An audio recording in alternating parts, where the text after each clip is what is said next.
नमस्कार दोस्तों, स्वागत है आपका। दोस्तों आज देखते हैं दिसंबर 2023 का प्रतियोगिता दर्पण और क्रॉनिकल के बहुत ही महत्वपूर्ण करंट अफेयर्स के प्रश्न। पहला देखिए कि यूनेस्को ने हाल ही में क्रिएटिव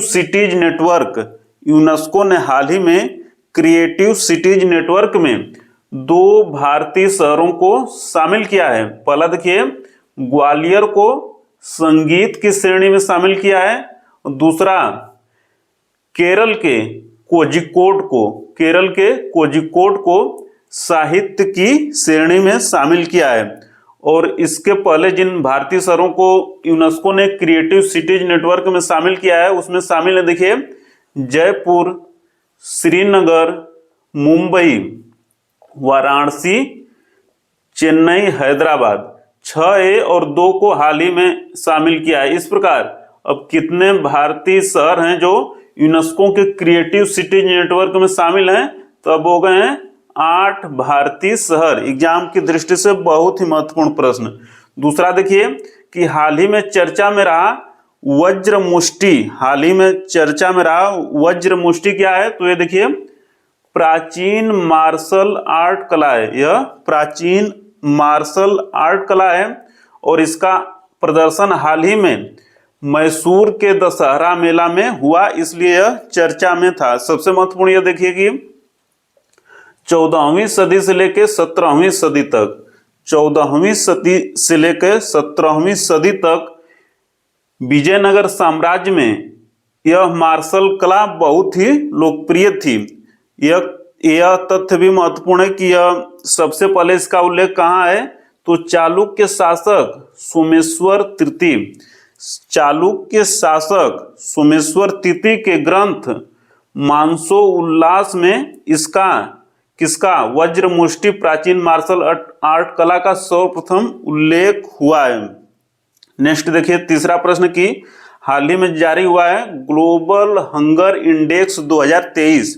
ग्लोबल हंगर इंडेक्स 2023 में भारत का स्थान कितना है? तो अब भारत का स्थान हो गया है 111वां। कुल कितने देशों में? 125 देशों में। तो यह भारत की बहुत ही दयनीय स्थिति है, क्योंकि इस पृथ्वी ग्रह पर 110 देश ऐसे हैं जो भारत से अच्छी स्थिति में हैं। तो इसमें देखिए अपने पड़ोसी देशों का कितना स्थान है? तो देखिए श्रीलंका का 60वां स्थान है, नेपाल का 69वां स्थान है, म्यांमार का 72वां स्थान है, बांग्लादेश का 81वां स्थान है और पाकिस्तान का 102वां स्थान है। और ये पांचों देश भारत से अच्छी स्थिति में हैं। तो ग्लोबल हंगर इंडेक्स 2023 में भारत का स्थान कितना है? 111वां। कुल कितने देशों में? तो 125 देशों में।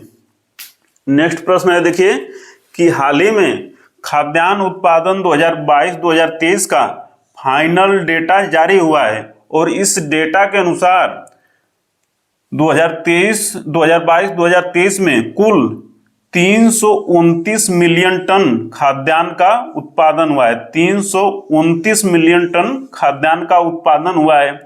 इन 329 मिलियन टन में से चावल का उत्पादन देखिए 135 मिलियन टन हुआ है, गेहूं का उत्पादन 110 मिलियन टन हुआ है, दाल का उत्पादन 26 मिलियन टन हुआ है और मोटे अनाज का उत्पादन 57 मिलियन टन हुआ है। यह तथ्य भी ध्यान में रखना है। नेक्स्ट देखिए कि जो फसल वर्ष है अभी का, यानी कि 2023-2024 का जो फसल वर्ष है, इसमें एमएसपी अर्थात मिनिमम सपोर्ट प्राइस सरकार ने घोषित कर दिया है। और एमएसपी अब गेहूं की कितनी हो गई है? 2275 रुपए प्रति क्विंटल। 2275 रुपए प्रति क्विंटल किसकी एमएसपी है? गेहूं की है। और इसमें 150 रुपए की वृद्धि की गई है पिछले वर्ष की तुलना में।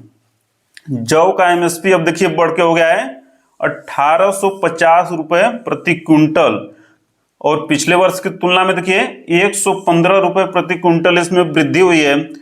चना का एमएसपी 5440 रुपए प्रति क्विंटल है और पिछले वर्ष की तुलना में 100 ₹5 प्रति क्विंटल की वृद्धि हुई है। और मसूर का एमएसपी हो गया है अब ₹6425 और पिछले वर्ष की तुलना में इसी में वृद्धि हुई है ₹425 प्रति क्विंटल की। और सर्वाधिक वृद्धि किसमें हुई है, तो इसी मसूर में हुई है। इस तथ्य को भी ध्यान में रखना है। कितना, तो ₹425 प्रति क्विंटल की वृद्धि एमएसपी में हुई है मसूर के। हाल ही में देखिए श्रम बल सर्वेक्षण रिपोर्ट 2023 जारी हुई है। श्रम बल सर्वेक्षण रिपोर्ट 2023 जारी हुई है, एग्जाम की दृष्टि से बहुत ही महत्वपूर्ण है।